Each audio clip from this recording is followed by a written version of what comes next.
For those that missed the first video, this is a condensed look at the things I collect on Blu-ray and DVD.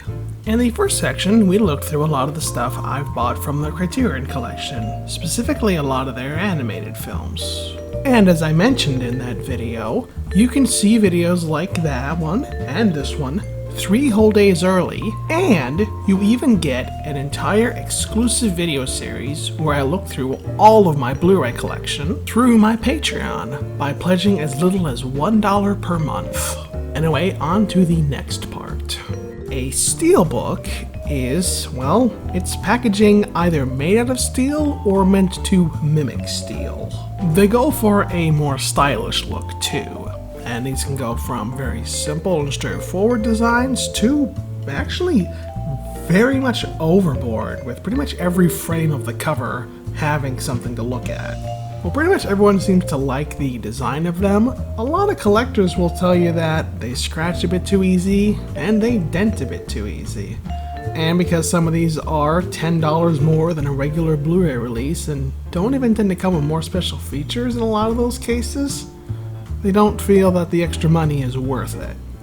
Now, I personally do like the Hormite quite a bit, and because DVDs have kind of quietly gone down in price over the last few years, I find that the inherent value of steelbooks is actually more worth it as they've dropped more in price too. Now, if you do want to look at some steelbooks on your own, I can give you a couple of good places to go. For one, Best Buy seems to love steelbooks more than anyone else does. The only one that might be better is the Shout Factory website.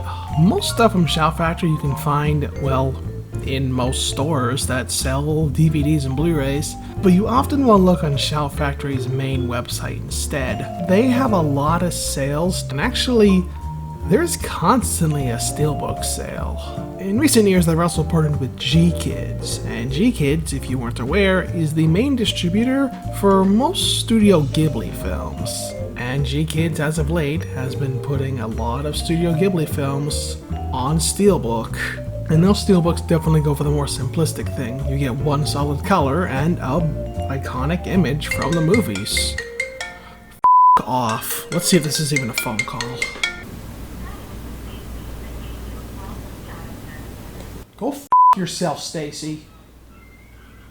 Sorry, that was a fake call. The Studio Ghibli steelbooks definitely go for the more simplistic style. You get one solid color as the base, and then you get an iconic screenshot from the movie. I'll be real, the simplicity really works for me on these.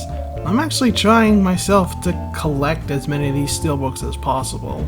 I'm going to talk about the 2 steelbooks in my collection that I think really highlight the benefits and maybe one of the downfalls of this specific cover format. First, we'll go through what I believe is the first steelbook I ever bought, which is the Blu-ray version of the remake for Scarface with Al Pacino.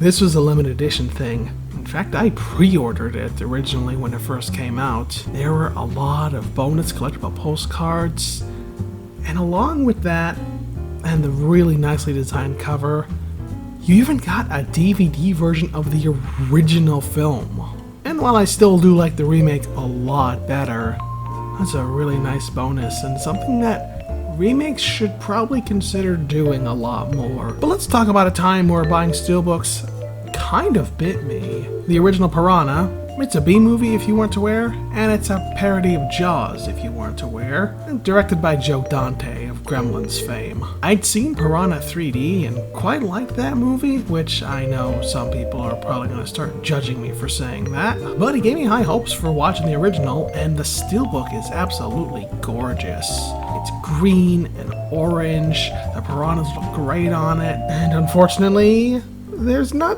too much else remarkable about the movie, which is kind of one of the problems of collecting in general.